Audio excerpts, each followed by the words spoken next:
হাসিনা তো শুধু চলে যায় নাই তা না, সে পালাই গেছে না।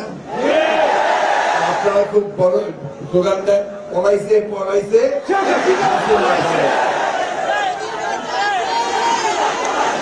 কেন কেন এই স্লোগানটা কেন দেন আপনার? এই প্লিজ,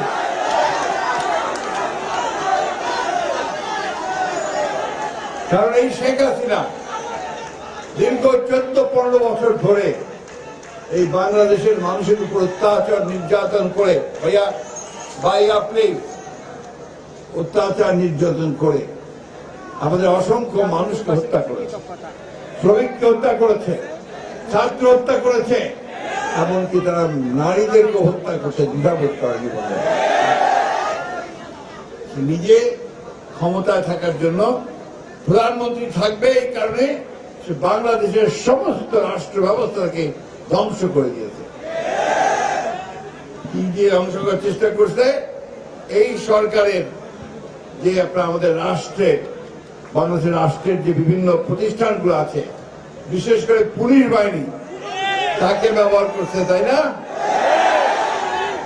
তাকে ব্যবহার করে, তাকে দিয়ে গুলি করে, হত্যা করে, মিথ্যা মামলা দিয়ে জেলে নিয়ে গিয়ে নির্যাতন করে, অকথ্য অত্যাচার করে বাংলাদেশের মানুষকে একটা ভীতির রাজত্বে নিয়ে গেছে। তাই সে যখন ছাত্র শ্রমিক জনতার আন্দোলনের মধ্যে দিয়ে পালিয়ে গেছে, তখন এই দেশের মানুষ হাফ ছেড়ে বাড়ছে।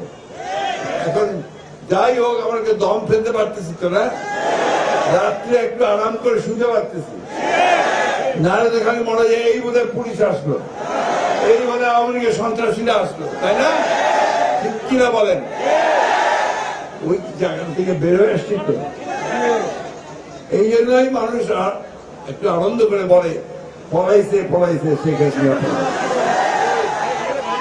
এই যে শেখ হাসিনা পলাইছে, এটা ঠিক, কিন্তু তার যে প্রেতাত্মা, ভূত, সেই ভূতগুলো এখন এই দেশের মধ্যে আছে। তারা ভুলতে পারে না, তারা এখানে যে চুরি চামারি দুর্নীতি লুট করে যে সাম্রাজ্য গড়ে তুলছিল, দেশের বাইরে সম্পদ পাঠিয়ে দিয়ে অসংখ্য সম্পদ তৈরি করছে, দেশের ভিতরে তারা বিরাট বিরাট বাড়ি ঘর তৈরি করে, খামার তৈরি করে, ব্যবসা বাণিজ্য তৈরি করে লুটে নিয়েছে পয়সা। ওই যারা করেছে তারা এটা ভুলতে পারে না, তারা ভাবে আবার যদি শেখ হাসিনাকে ফিরে আনতে পারতাম, তা আবার লুট করতে পারতাম। সেই জন্য তারা বিভিন্ন জায়গায় দেশের বিভিন্ন ভাবে ষড়যন্ত্র করছে। সবচেয়ে বড় ষড়যন্ত্র চক্রান্ত তারা করছে কোথায়? এই শিল্প এলাকাতে, তাই না বন্ধুগণ?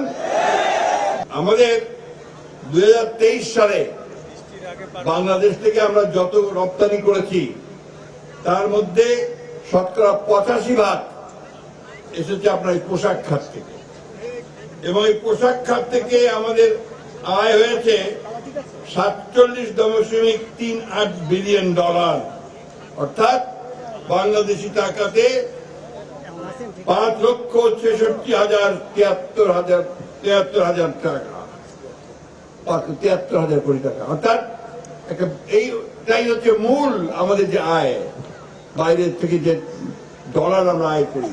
এই ডলারটা কেন লাগে?